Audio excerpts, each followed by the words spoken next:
चक्र जो षड़ माता का आवाहन किया जाता है। इसलिए मातृभाषा ही हमारे श्रेष्ठ जननी है। और सुबह सुबह हम क्या करते हैं ना, माता जी के दर्शन और फिर जय जगन्नाथ टीवी के माध्यम से प्रभु जी के दर्शन, हम माता जी के आशीर्वाद, इसीलिए हमें पाया जाता है माता जी। और दूसरी चीज आप देखोगे, इसीलिए कहा जाता है मातृभूमि मातृभाषा ये दोनों ही जननी है।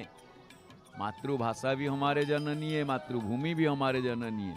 इसलिए उन्हें पूजा करना हमारे श्रेष्ठ कर्तव्य है।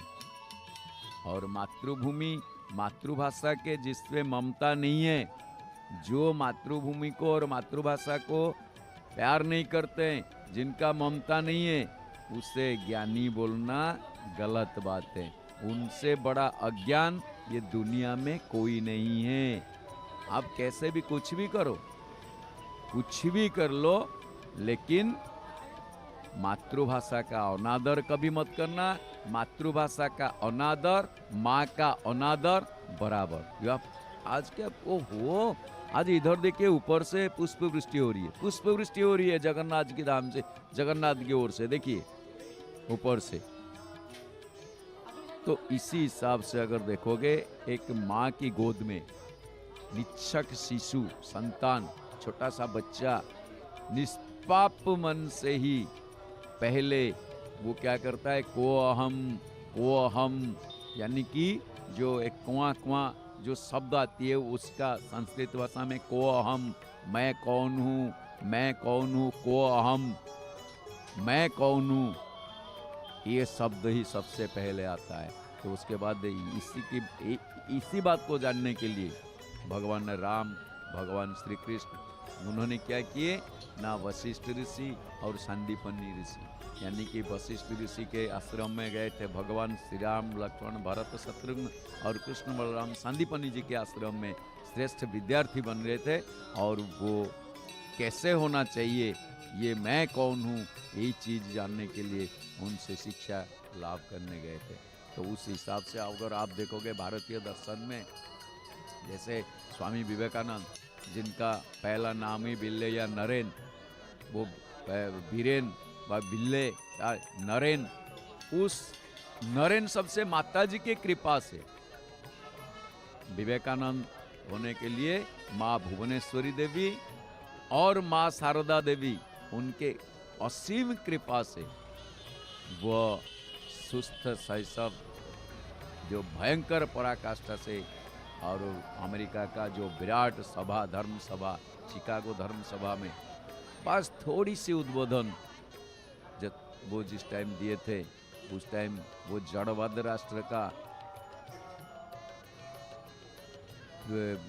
दिल दोहला, मतलब दिल दहल दिए थे। तो उस हिसाब से आप देखोगे, स्वामी जी इतना ही कहते, मेरा माँ भारत, और जहाँ जिस माँ के छाती में निर्झर गंगा की अभाव नहीं है, कि कामधेनु के अनाविल बलिष्ठ जो दुग्ध जो मिलता है उसका कोई वर्णना ही नहीं है, या अभाव भी नहीं है।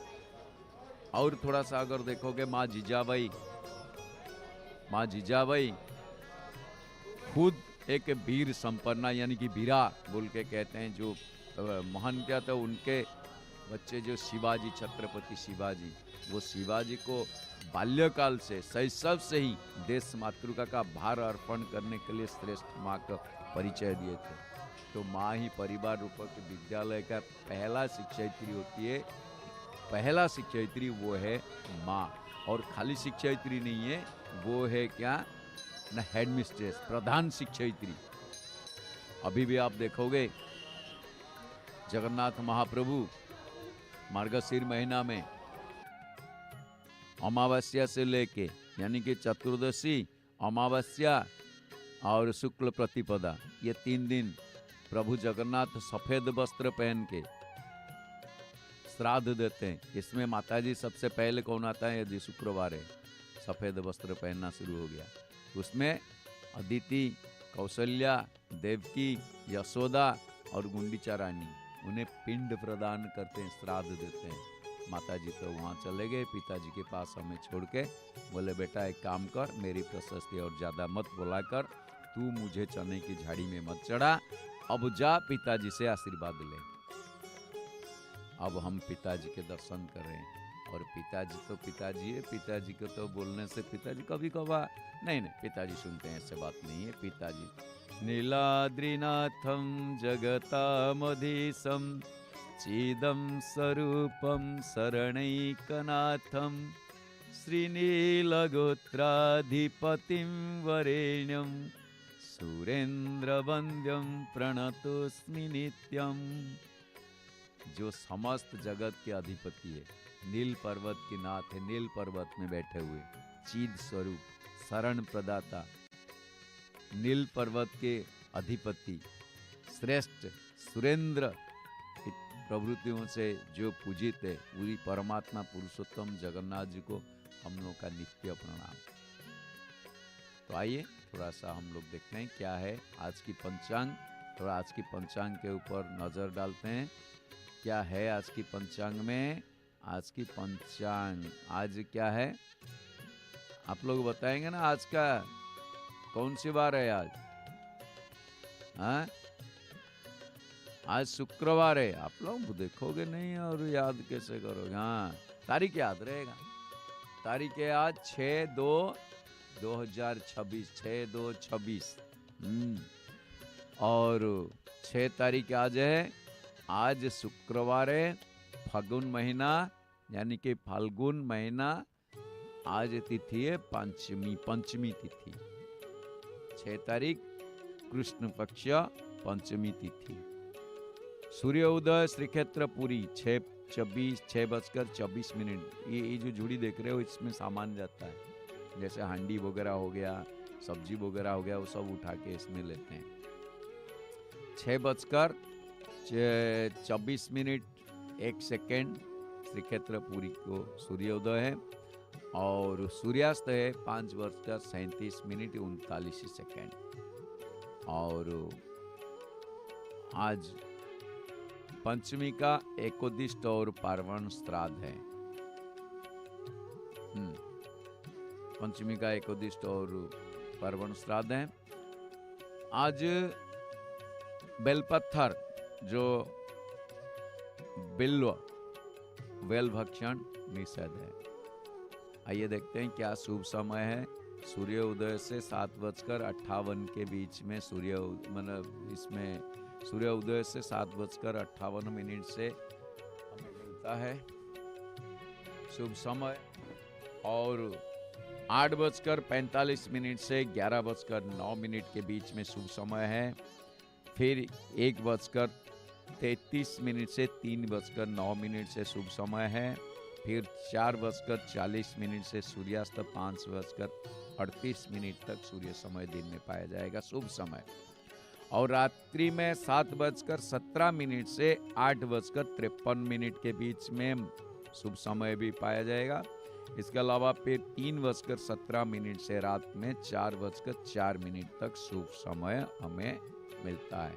ये बच्चा जैसे कंधे में बैठ के आराम से बड़े प्यार से जा रहा है, वेरी गुड, अच्छी बात है। बस यही चीज को ध्यान में रखना चाहिए जब पिताजी वगैरह उनका जब बुढ़ापा आएगा, क्यों जी? तो महेंद्र समय भी है आज, रात 10:29 से 11:17 के बीच में। फिर 4:04 से बिल्कुल भोर सुबह होने जा रहा है 5:39 के बीच में हम लोग का महेंद्र समय भी मिलता है। अच्छा, आइए देखते हैं 12 राशियों का क्या क्या है संक्षिप्त राशिफल। मेष राशि, राशि चक्र का पहला राशि मेष राशि, दृढ़ मना होंगे, आज कोई भी काम दृढ़ता के साथ करेंगे। मिथुन राशि व्यक्ति विशेष आज थोड़ा सा जो सुख चाहते हैं वो मिल नहीं सकता है, लेकिन चिंता नहीं करना है। और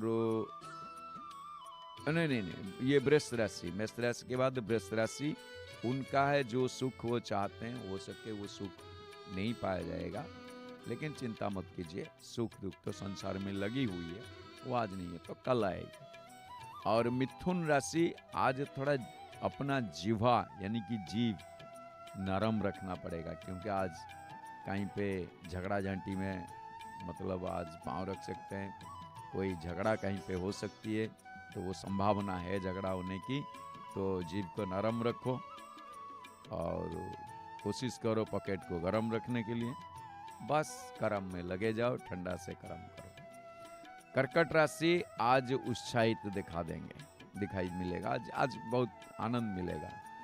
और सिंह राशि, आज आशावादी रहेंगे, कोई किसी चीज के ऊपर आज आशा रहेगा, कोई बात नहीं, पूरा होने की संभावना भी है। कन्या राशि, आज श्री चंद्र। और तुला राशि, आज बहुत सारे खर्चे की संभावना है, व्यय की संभावना है।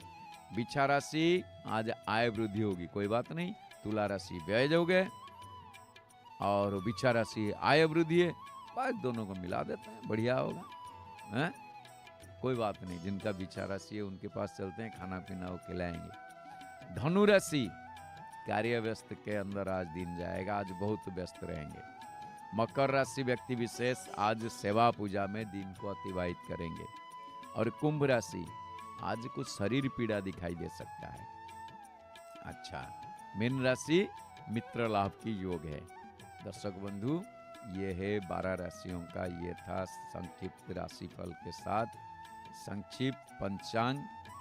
और आइए हम लोग थोड़ा महाप्रभु जी के यहाँ आशीर्वाद लेंगे, क्योंकि महाप्रभु जी के दर्शन हमें मिल रहा है। और महाप्रभु जी बार बार जितने भी उनको प्रणाम करे इतने भी कम है। महायोगन पीठे तटे भीमरथ्या वरं पुंडरीकाय दातं मुनीन्द्रैः समागत्य तिष्ठन्तमानन्दकन्दं परब्रह्मलिंगं भजे पाण्डुरंगं भजे पाण्डुरंगं भजे पांडुरंगम। भगीरथी नदी के तट में महायोग पीठ श्री जगन्नाथ जी के, जो जगन्नाथ जी जय के विष्णु जी को वर देने के लिए वहाँ पे मुनिगण सारे आके वहाँ पे उपस्थित हुए थे। और उसी आनंद के मूल कारण परमेश्वर प्रतीक जो पांडुरंग को हम लोग प्रणाम करते हैं। ये महाप्रभु भी देखो कैसे कलर दिख रहे हैं, पांडुरंगा, विठल विठल पांडुरंगा, देखो ना, सफेद और लाल, ये लाल बॉर्डर, सफेद वस्त्र, और कितना सुंदर दिख रहे हैं। अभी अवकाश के बाद आप जय जगन्नाथ टीवी में जगन्नाथ जी के श्रृंगार देख रहे हैं, वो भी सीधा प्रसारण, वस्त्र और पुष्प श्रृंगार, अभी वस्त्र श्रृंगार चल रही है। एक चीज आप देखोगे जगन्नाथ धाम में सबसे बड़ी चीज होता है, पता है, यहाँ महाप्रसाद। जो भी जगन्नाथ धाम में 3 चीज होता है, जगन्नाथ धाम आओगे 3 चीजें, क्या 3 चीज? समंदर में स्नान, जगन्नाथ जी को दर्शन और महाप्रसाद सेवन। बस उसके बाद में क्या होता है? अपने घर गमन, नहीं वैकुंठ गमन। अपने घर ही वैकुंठ हो जाता है, इसलिए वैकुंठ गमन कहा जाता है। ये जो महाप्रसाद की महिमा, इसीलिए सारे जगह जितने पूरे भारतवर्ष में घूमोगे, वर्ल्ड घूम जाओ, भारत जब वर्ल्ड में घूम जाओगे, जहाँ भी देवी देवताओं को, देव देवियों का प्रसाद मिलेगा वो सब प्रसाद है। लेकिन जगन्नाथ धाम में जो महाप्रभु जी को जो भोग चढ़ाया जाता है वो है महाप्रसाद। तिलक कैसे रेडी कर रहे हैं, देखे, वाह वाह वाह। इसीलिए तो कह रहे थे, नील चक्र पर ध्वजा विराजे, माथे पे साजे हीरा। ये जो तिलक लगाते हैं ये जगन्नाथ, इसे हीरा के तिलक कहा जाता है महाप्रभु जी के माथे पे। तो ईद महाप्रभु जी को जो भोग लगती है उससे महाप्रसाद कहा जाता है। बाकी दुनिया में प्रसाद, जगन्नाथ जी के पास महाप्रसाद। और एक चीज है, यहाँ 11 के दिन में भी वहाँ नील चक्र पर ध्वजा विराजे, बोले थे ध्वजा दिख गया। अरे ध्वजा ये तक इधर पे घूम रहा है, इधर पे उड़ रहा है, दक्षिण दिशा की ओर, शाम को देखोगे उत्तर दिशा की ओर उड़ेगा। पता नहीं कहाँ कहाँ उड़ रहा है। इनका इच्छा है, हम क्या करेंगे? जगन्नाथ जी की इच्छा है, हम इसमें कुछ भी नहीं कर सकते। उनके इच्छा के आगे हमारे कोई चल सकता है? कुछ मतलब ही नहीं है, सवाल ही नहीं। इंसान कितना भी बड़ा हो, बस 2 गज की जमीन चाहिए उसको लास्ट में, कितना भी बड़ा हो जाए। तो महाप्रसाद की जो बातें आती है, स्कंद पुराण, ब्रह्म पुराण, पद्म पुराण, श्रीमद् भागवत और चैतन्य चरितामृत आदि जितने ग्रंथ है, उसमें महाप्रसाद का पूर्व नाम है उच्चिष्ट। उच्चिष्ट क्या है ना? वो जगन्नाथ भगवान के उच्चिष्ट है, प्रसाद, अधरामृत, और इसे भुक्तावशेष और फैलालाप, ये शब्द प्रयोग किया जाता है, उन्हें कहते हैं। और महाप्रसाद नाम जो है वो परवर्ती काल में प्रचलित हुआ है, ऐसा ही लगता है। स्वास्थ्य के दृष्टिकोण से शरीर के जीवाणु सूक्ष्म रूप से जीव में संक्रमित होकर भोजन करते समय भोज्य वस्तु में संक्रमित हो जाते हैं। इसीलिए भगवत गीता में उच्चिष्ट और अमेध्य भोजन को तामस प्रिय कहा गया है। देखिए ये कैसा, ये किस तरीके की, उसे तामस, किसी का झूठा जिसको कहते हैं, नहीं खाना है, उच्चिष्ट नहीं खाना है। श्रीमद् भगवत गीता में आप देखोगे, उस गीता में बताया गया है, हमें ये निर्देश मिली, ये संदेश मिल रहा है, उस श्रीमद् भगवत गीता में बताते हैं, उच्चिष्टमपि च मेध्यम भोजनं नाम संप्रीतम भोजनम नाम सप्रियम। ये नाम से प्रिय नहीं, तामस प्रियम। उच्चिष्टमपि च मेध्यम भोजनम तामस प्रियम। इसमें एक चीज आप देखोगे, सांप्रतिक परिवेश में रोगाक्रांत व्यक्ति का उच्चिष्ट भोजन करने में लोग संकुचित होते हैं, लेकिन सारे उल्टा जगन्नाथ क्षेत्र में। जैसे ध्वजा उल्टा उड़ रहा है समंदर के ओर, समंदर से हवा नहीं होती, समंदर से हवा होती है। आप पूरे भारत में देखोगे, जैसे भी वो उड़ीसा में, ये उड़ीसा का जलवायु, उसको नातिशीतोष्ण जलवायु कहते हैं। ये क्लाइमेट है नातिशीतोष्ण, ना अति शीत है ना अति उष्ण है, यानी कि ज्यादा ठंड नहीं है ज्यादा गर्मी नहीं है, ये क्लाइमेट। वो इसीलिए समंदर के किनारे समंदर है, वहां से हवा मिल जाती है। लेकिन समंदर से जब हवा आती है, ये पतितपावन भगवान के बाना समंदर की ओर कैसे उड़ रहा है? तो हवा के उल्टा, जहां से हवा बहती है उसको उल्टा दिशा में तो जाना चाहिए। आप मुझे एक चीज बताइए, महात्मा गांधी दाक्षिणात्य विजय कर रहे हैं, दक्षिण की ओर जा रहे हैं, इनका जो जा रहे हैं सीधे लवण सत्याग्रह, जो भी है, सारे लोगों को लेके जा रहे देश स्वाधीन करने। इनका बाल किस दिशा से उड़ेगा? किस दिशा की ओर?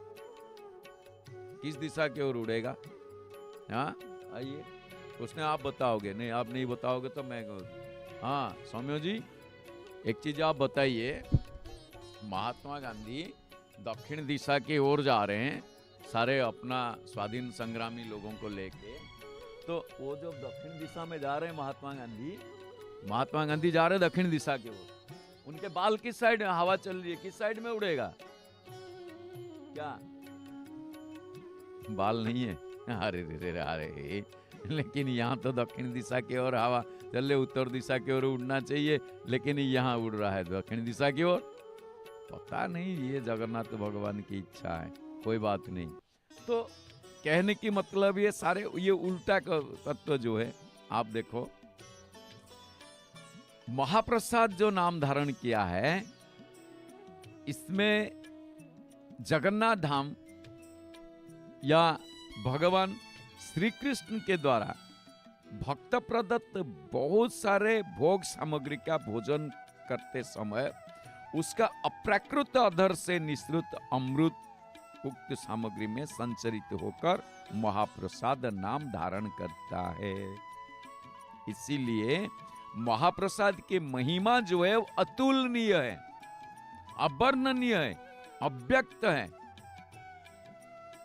आप जगन्नाथ जी को कुछ अपमान कर लो, उनका निंदा बोलते रहो, ये जगन्नाथ चित्त चोर है, लवणी चोर है, ये चौराग्रे गण्यम न बनीत चौरम, जितना भी बोलते जाओ, जितना भी बोलते जाओ चलेगा। उनको गालियां चढ़ाओ जम के, कोई चिंता नहीं है। वो तो गाली तो गोपी लोग क्या करते थे, तो गाली देते थे। गाली मैंने क्या करूं, मैं गाली गोपियों के मुंह से सुनने में मुझे अच्छा लगता है। मैं इतना प्यार से वेद भी नहीं सुनता हूं, भगवान की ये कहना है। लेकिन महाप्रसाद की अवमानना कभी बर्दाश्त नहीं कर सकते हैं। इसीलिए हम जो ये अधरामृत की ऐसा महिमा है कि वो दैवी माया को वितरित करके भगवान के अभय पदारविंद को प्राप्त करता है। एक बड़ी अच्छी बात आप देखोगे, उसी भागवत की सहारा लेना पड़ेगा ज्यादातर। हम लोग आपको कहोगे पंडित जी जगन्नाथ जी के कथा तो कह रहे हो, आप भागवत के उदाहरण क्यों दे रहे हो? बाकी सही बात है, लेकिन एक चीज मैं बताऊं, जगन्नाथ जी के कथा जो आती है वो स्कंद पुराण में आती है। वो आती है क्षत्र महिमा, ज्यादातर क्षेत्र की महिमा। जगन्नाथ की महिमा वर्णना करने के लिए व्यासदेव नीरव है, शांत है। हाँ? लेकिन जैसे आप देखो सत्ययुग है, सत्ययुग के भगवान कौन है? नरसिम्हा है ना? अच्छा, सत्ययुग के भगवान नरसिम्हा जो ज्यादा विस्तार है, ज्यादा पूजा की जाती है। बाकी तो सत्ययुग में है। और अच्छा, त्रेता युग में श्री राम। अच्छा, सत्ययुग में ग्रंथ क्या है? सत्ययुग के ग्रंथ है नृसिंह पुराण, यानी कि नरसिंह पुराण सत्ययुग के ग्रंथ है, नृसिंह पुराण। त्रेता युग में राम कथा, रामायण। द्वापर युग में आप लोग सोचोगे द्वापर युग में भगवान कृष्ण जी की कथा भागवत है ना? नहीं, ये गलत है। द्वापर युग का श्रेष्ठ ग्रंथ है जो हरिवंश, और कली युग का श्रेष्ठ ग्रंथ है भागवत, जो जगन्नाथ जी के वांग्मय विग्रह कहा जाता है। तो इसीलिए हम लोग क्या करते हैं ना, भागवत के सहारा लेते हैं। त्वयोपभुक्त श्रमगंधवासो अलंकार चर्चिता उचिष्ट भोजनो दासास्तव मायाम जयेमहि। 11 स्कंद में आप देखोगे, छठा अध्याय 46 श्लोक। इसमें क्या कहा गया कि उद्धव कह रहे हैं, हे देव, हम तुमको छोड़ने में असमर्थ होकर तुम्हारे साथ जाने के लिए प्रार्थना कर रहे हैं। माया के भय से नहीं, क्योंकि तुम्हारे द्वारा उपभुक्त माला, गंध, वस्त्र और अलंकार से विभूषित होकर और तुम्हारा उच्चिष्ट भोजन करके हम तुम्हारी माया को जीत सकते हैं। स्कंद पुराण में वही बनाया। आप देखो स्कंद पुराण में वर्णना कैसे आ रहा है। स्कंद पुराण में क्या बताए? तदुचिष्टोपभोगो ही सर्वाघक्षय कारक न तादृश समं पुण्यम वस्तुस्ति पृथ्वी तले। जैमिनी ये चीज कह रहे हैं कि हे मुनिगण, निखिल जगत की आद्या शक्ति, सृष्टि, स्थिति और प्रलयकारिणी विष्णु जी के देहार्तधारिणी अद्वितीय वैष्णवी शक्ति श्रीदेवी अमृत तुल्य अन्न व्यंजन आदि पाक करते हैं, और प्रभु नारायण उससे भोजन करते हैं। भगवान के भोजन का वह उच्छिष्ट सभी पापों का क्षय करता है। वस्तुतः इसके समान पवित्र कोई दूसरी चीज पृथ्वी पर नहीं है। पुरुषोत्तम क्षेत्र में जो पाचक है, उस संसर्ग के कारण उनके द्वारा पकाया गया अन्न दूषित नहीं होता है, जिस तरीका से यहाँ बनाया जाता है। क्योंकि मां महालक्ष्मी के सानिध्य से सब पवित्र हो जाते हैं। इसीलिए ये कहा जाता है तत्र पाचिका महालक्ष्मी जत्र भोक्ता जनार्दन। जगन्नाथ क्षेत्र में पाचिका यानी कि जो रसोई करते हैं वो महालक्ष्मी और जगन्नाथ भोजन करते हैं। बद्रीनाथ में भगवान ध्यान तपस्या इत्यादि, बद्रीनाथ में, रामेश्वर में भगवान के स्नान, द्वारिकानाथ में द्वारिकाधीश के शयन विश्राम और जगन्नाथ में भोजन। इसे यहाँ भोजन धाम कहा जाता है। स्कंद पुराण में बड़ा अच्छे से बताया गया है। विष्णुवालय गतम तद्वि निर्माल्यम प्रतिपादयः स्पृश्यन्तन्त्रं न दृष्टं तत् तथा विष्णुर्तथैव तत्। यानी कि भगवान विष्णु के आलय के निर्माल्य को यदि कोई पतित आदि स्पर्श करते हैं, चंडाल आदि स्पर्श करते हैं, तथापि वह दूषित नहीं होता है, क्योंकि वह अन्न साक्षात विष्णु का स्वरूप है। सभी वर्णाश्रम के लोग, व्रतधारी, विधवा और दीक्षित, अग्निहोत्री भी इसके भोजन करने से पवित्र होते हैं। इसके भोजन में किसी की कोई अभिमान नहीं करना चाहिए, पुराण में वर्णना किया गया है। यहाँ आप देखो जगन्नाथ धाम में, ये भोजन धाम में, आप वैसे ही आप सीधे आ जाओ, आप देखोगे जिस तरीका से वहाँ बनाया गया बनता है। कुएं का जल इस्तेमाल होती है, लकड़ी जलता है, मिट्टी के बर्तन में प्रस्तुत किया जाता है और उसी मिट्टी के बर्तन के साथ ही प्रसाद भोग चढ़ाया जाता है। और हम लोगों को उसी मिट्टी के बर्तन के साथ ही मिलता है और प्रसाद पाने के बाद मिट्टी के बर्तन को स्वाहा कर देते हैं, तोड़ देते हैं, वन टाइम यूज। क्यों? उसका प्राप्ति हो गया, वो चिन्मय हो गया, काम हो गया, बस खत्म। दोबारा हाँ, अगर दोबारा इस्तेमाल करनी है तुलसी का पेड़ लगाने में, इसके अलावा बाकी कोई इस्तेमाल नहीं है। और नहीं है तो उससे थोड़ा सा सुराख बना के कबूतर रहने के लिए ले लो, कबूतर रहते हैं उस हांडी में, बड़े प्यार से रह जाते हैं, घर के सामने लटका दो। इसीलिए ये कहा जाता है भक्त्या लोभात कौतुकाद वा क्षुधा प्रशमनेन वा आकंठम भक्तितं तद्वि पुनाति सकलांहसः। स्कंद पुराण। वो क्या कहते हैं? भक्ति, लोभ, कौतुक या क्षुधा शांति से इसको अकंठ भोजन करने से यह समस्त पाप पुंज को पवित्र कर देता है। कोई शादी ब्याह में जाए, दावत में जाए, कोई दावत दे रहे, थोड़ा सा ज्यादा हो गया, रोटी थोड़ा ज्यादा हो गया, दूसरे दिन पता चला हमारे पेट में सब कबड्डी कबड्डी कबड्डी कबड्डी कबड्डी कबड्डी कबड्डी कबड्डी कबड्डी वो खेल रहे हैं। लेकिन जगन्नाथ जी के महाप्रसाद पूरे गले तक आके आपने बस जितना ले लिया, सुबह हुआ या जैसे वो कोई ऐसे कबड्डी क्या कोई खेल नहीं, आराम से वो, हाँ थोड़ा सा लेट में आप कुछ खाओगे वो हजम हो जाती है। वो महौषधि है, महाप्रसाद तो है, महौषधि है। इससे सभी रोग दूर होते हैं और ये साइंटिफिकल रीजन भी इसे परीक्षा भी कर चुके हैं, यहां से दाल लेके। इतना जल्द, वैसे तो खराब तो मौसम में हो तो होती, लेकिन इतना जल्दी खराब नहीं होती है।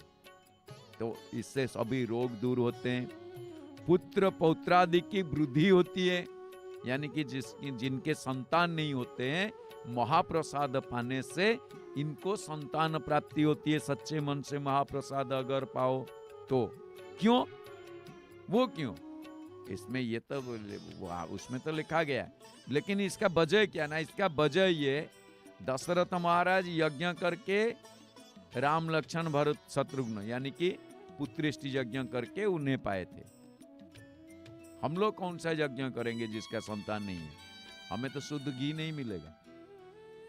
आजकल तो सब भेजाल बन गया। और इतना ढूंढ के लाओ, ढूंढते रह जाओगे। लेकिन जगन्नाथ धाम में आके आओगे, यहाँ पे जो महाप्रसाद जहाँ बनता है, इसको यज्ञशाला कहा जाता है। ये जो यज्ञ अन्न, वो चरु अन्न कहा जाता है। इसीलिए उसको पाने से बंध्या दोष भी दूर होती है। और क्या है ना, दरिद्रता भी हरण हो जाती है। दरिद्रता क्या है? आप देखोगे दरिद्र, जैसे महाप्रसाद आप सेवन करते हो, उसमें मन निर्मल हो जाता है। महाप्रसाद दो प्रकार के, एक सूखा भोग है और एक गीला भोग है। जो अन्न व्यंजन वगैरह वो गीला भोग कहा जाता है, और एक शुष्क भोग, सूखा भोग है। जैसे खजा, दाल, खजा, गजा, लड्डू, बर्फी, वो डाला में जाती है, टोकरी में देते हैं, डाला का भोग, डाला भोग। और एक हाडीर भोग, मिट्टी के बर्तन। तो उसमें क्या होता है, दरिद्र का हरण भी हो जाती है, विद्या, आयु और संपत्ति का लाभ होता है। इसीलिए यह सभी वस्तुओं में से श्रेष्ठ तथा शुभकारक है। जो व्यक्ति जगन्नाथ का निर्माल्य छोड़कर अन्य किसी पदार्थ का भोजन नहीं करता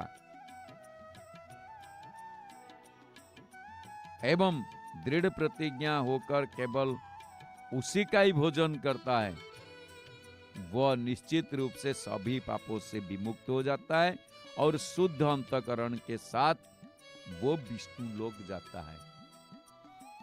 इसीलिए बाकी जो ये इस निर्माल्य के जो इस महाप्रसाद के बारे हम लोग और आगे कुछ आलोचना करेंगे। आप लोग जय जगन्नाथ टीवी के माध्यम से नील चक्र दर्शन कर रहे हैं, पतित पावन बाना देख रहे हैं, और ध्वजा, पतित पावन ध्वजा जैसे लहराती लहराती हुए पूरा लहर रही है। और इधर पे कुछ कह रहे हैं पूजा पंडा सामंत, वो महाप्रभु जी के बेस श्रृंगार यानी कि पुष्प अलंकार वो लगाने लग गए। तो ऐसे ही आप वस्त्र श्रृंगार देखते रहिए, बेस श्रृंगार महाप्रभु जी के देखते रहिए। जय जगन्नाथ टीवी के साथ जुड़ते रहिए। और हाँ, आप भी देखिए, अड़ोस पड़ोस को भी दिखाइए, अपने जितने रिश्तेदार, बंधु बांधव, यारे दोस्त, सब लोगों को आप शेयर कीजिए। हो सके किसी ने देख के उसका मन आराम से प्रेम से गदगद हो गया तो उसको जो पुण्य मिला आधा मिलेगा था आपको ना, वो आपकी वजह से ही देखा है। हो सके किसी को पता नहीं है, तो इसीलिए हमारे जय जगन्नाथ टीवी हिंदी में है, और पहले तो उड़िया भाषा में था, अभी तो हिंदी में भी शुरू हो गया है। यूट्यूब में आप देख ही रहे हो, बस बहुत जल्दी टीवी में भी आ जाएगा। घर बैठ के बड़ा सा पिक्चर भी मोबाइल में देखते रहिए। और जिनका मोबाइल से टीवी कनेक्शन है वो तो आराम से देख सकते हैं, लेकिन आप मोबाइल से आराम से देख सकते हैं। बहुत जल्दी आ रहा है टीवी में, बस आप जुड़ते रहिए। जगन्नाथ मंदिर दर्शन कीजिए, ध्वजा दर्शन कीजिए, और वो भी सीधा प्रसारण लाइव। इसमें कोई तकनीक नहीं है, कोई ये मतलब एडिटिंग वगैरह ये सब कुछ नहीं है। जो दिख रहा है, जो दिखता है वही होता है। आप जैसे देखोगे मन को ऐसे ही प्रेम से कहोगे।